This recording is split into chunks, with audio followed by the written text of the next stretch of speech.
안녕하세요. 미셸입니다. 오늘은 신과 나눈 이야기 1권 8장에 있는 행복한 관계에 대해서 읽어볼게요.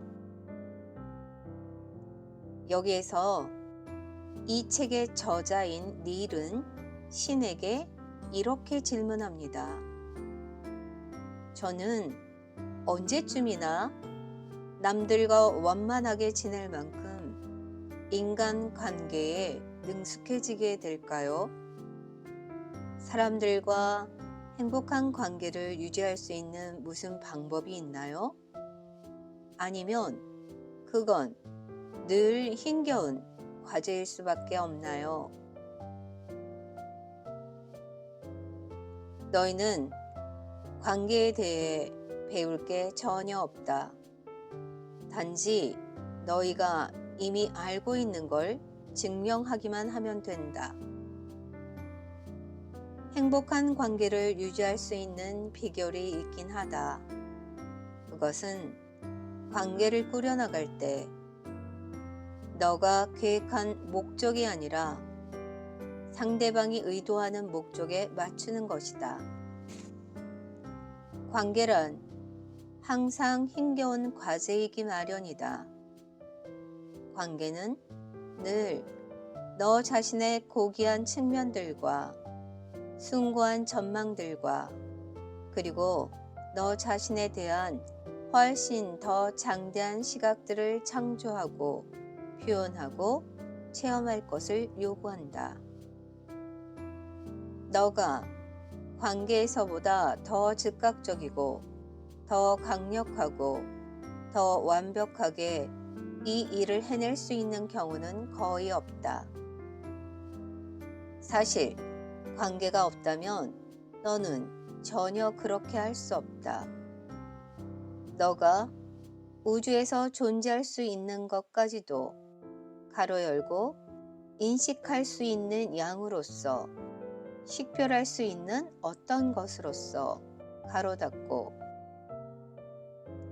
오직 다른 사람들과 다른 장소들과 다른 사건들과의 관계를 통해서만 가능하다. 다른 것이 하나도 없다면 너 역시 존재하지 않는다는 걸 명심하라.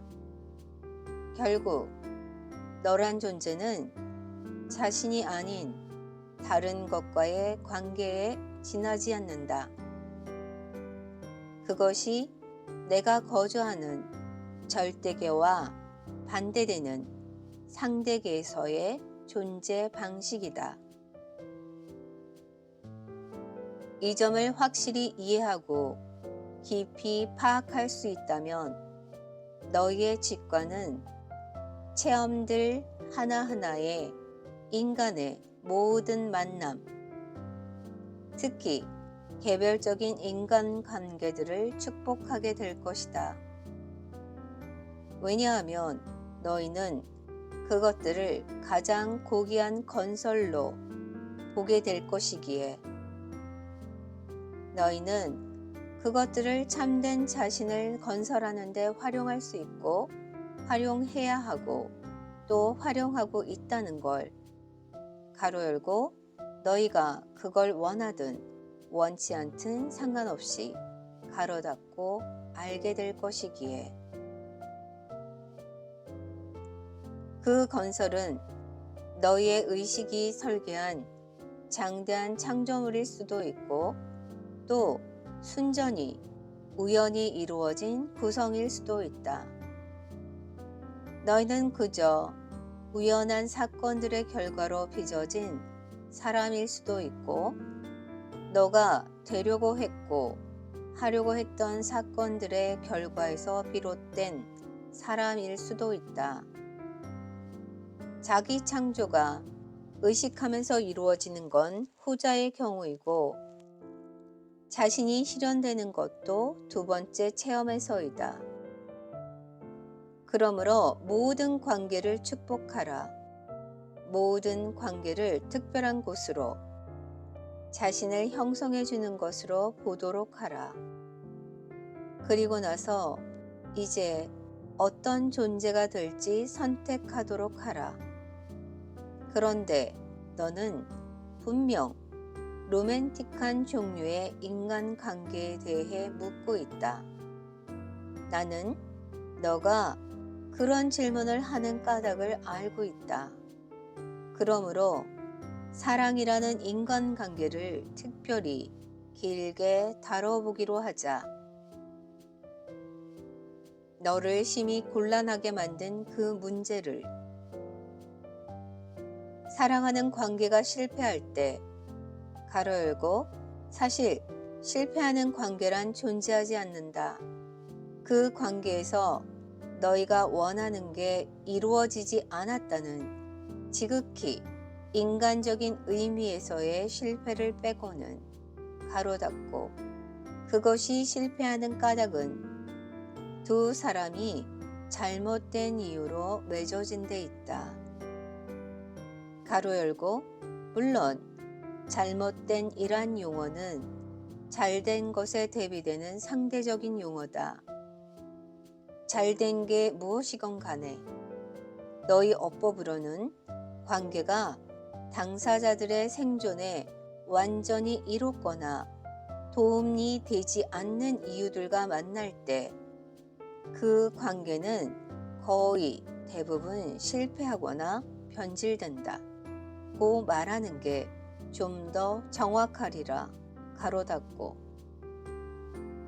대부분의 사람들은 자신들이 관계에 무엇을 줄 수 있을까 보다는 관계에서 무엇을 얻어낼 수 있는가란 시각으로 관계를 맺는다.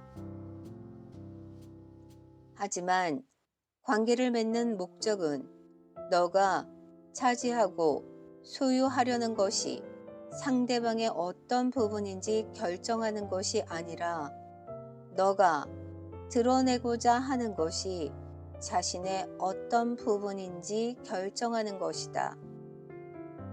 관계, 즉 삶 전체의 목적은 딱 하나뿐이다. 참된 자신이 되고 그것을 결정하는 것. 특별한 누군가가 함께하기 전까지 자신은 아무것도 아니었다고 말하면 아주 로맨틱하게 들리긴 하겠지만 기실, 그건 사실이 아니다. 더 나쁜 건 그런 말은 상대방에게 자기 아닌 온갖 종류의 존재가 되라는 극심한 압박이 된다는 점이다. 너를 실망시키고 싶지 않은 상대방은 더 이상 어떻게 해볼 수 없을 때까지 그런 존재가 되려 하고 그런 일들을 해낸다. 그러나 결국 상대방은 너가 그리는 자신의 모습을 더 이상 완성할 수 없게 되며 내가 부여해준 역할들을 더 이상 해낼 수 없게 된다. 원망이 쌓이고 분노가 따른다. 마침내 이 특별한 누군가는 자신과의 관계를 구하기 위해서 자신의 진짜 자아를 내세우기 시작하고 좀 더 참된 자신의 모습에 따라 행동한다. 너가 상대방더러 진짜 변했다고 말하는 게 대략 이 시점이다. 특별한 누군가가 이제 자신의 삶에 들어오고 나니 자신이 완전해진 것 같다는 말은 아주 로맨틱하게 들리긴 한다. 그러나 관계의 목적은 너를 완전하게 만들어줄 타인을 갖는 데 있는 게 아니라 너의 완전함을 함께 나눌 타인을 갖는 데 있다. 모든 인간관계의 역설이 여기에 있다.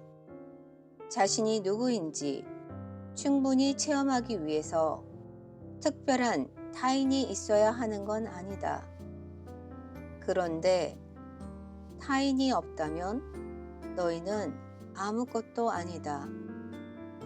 이것은 인간 체험의 수수께끼이자 경이이며 불만이자 기쁨이다. 이 역설 속에서 이 역설을 의미 있는 것으로 만들고자 하는 사람은 깊은 이해와 완벽한 의지를 가져야 한다. 그러나 내가 보기에 그렇게 사는 사람은 아주 드물다. 너희 대부분은 기대와 충만한 성 에너지, 넓게 열린 가슴, 열의와 기쁨으로 가득 찬 영혼을 가지고 관계 형성 연령층으로 들어선다. 그러다 너희는 40살에서 60살 사이의 어딘가에서 가로 열고 대개는 후반보다는 전반기에 가로 닫고 자신의 가장 원대한 꿈을 포기하고 고귀한 희망을 접어두고 최소한의 기대나 아무런 기대도 갖지 않기로 마음을 정한다.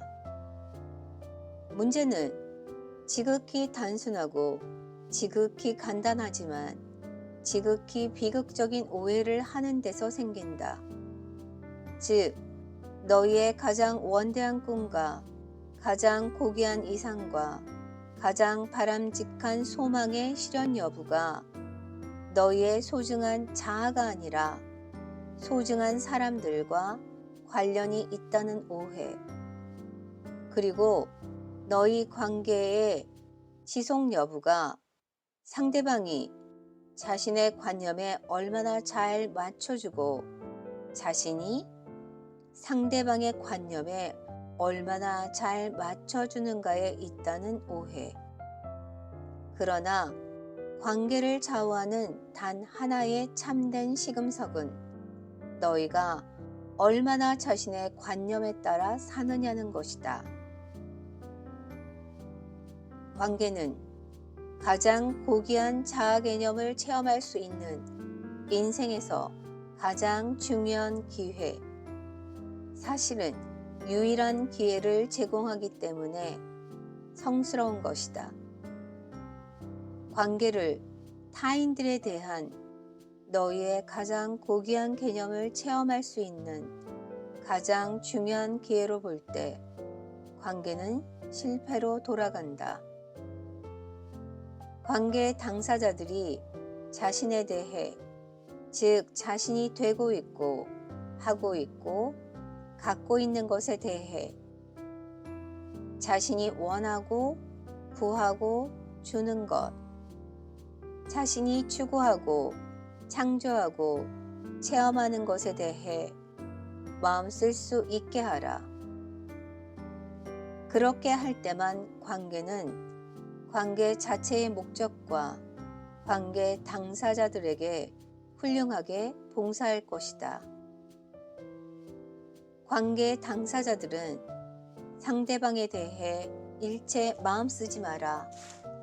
오로지 단 한 가지 자신에 대해서만 마음 쓰도록 하라. 너희는 오로지 상대방에 대해서만 마음 쓰는 것이 최상의 관계라고 들어왔을 터이니 이런 가르침은 이상하게 들릴 것이다. 하지만 너희에게 말하노니 상대방에게 초점을 맞추는 것, 상대방에 몰두하는 것이야말로 관계를 실패로 돌아가게 만드는 이유이다. 저 사람은 어떤 상태인가? 뭘 하고 있는가? 뭘 갖고 있는가? 무슨 말을 하고 있는가? 원하는 건? 요구하는 건? 무슨 생각을 하고 있는가? 기대하는 건? 계획하는 건?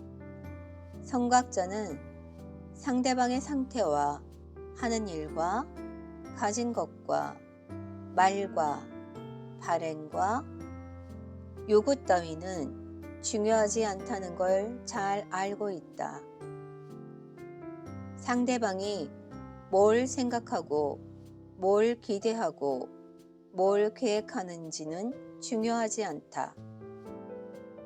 중요한 건 그 관계에서 자신이 무엇이냐는 것 뿐이다.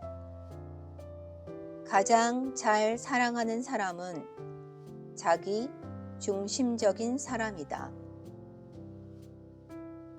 오늘도 들어주셔서 정말 감사합니다. 사랑합니다. 두 손 모아 감사드립니다.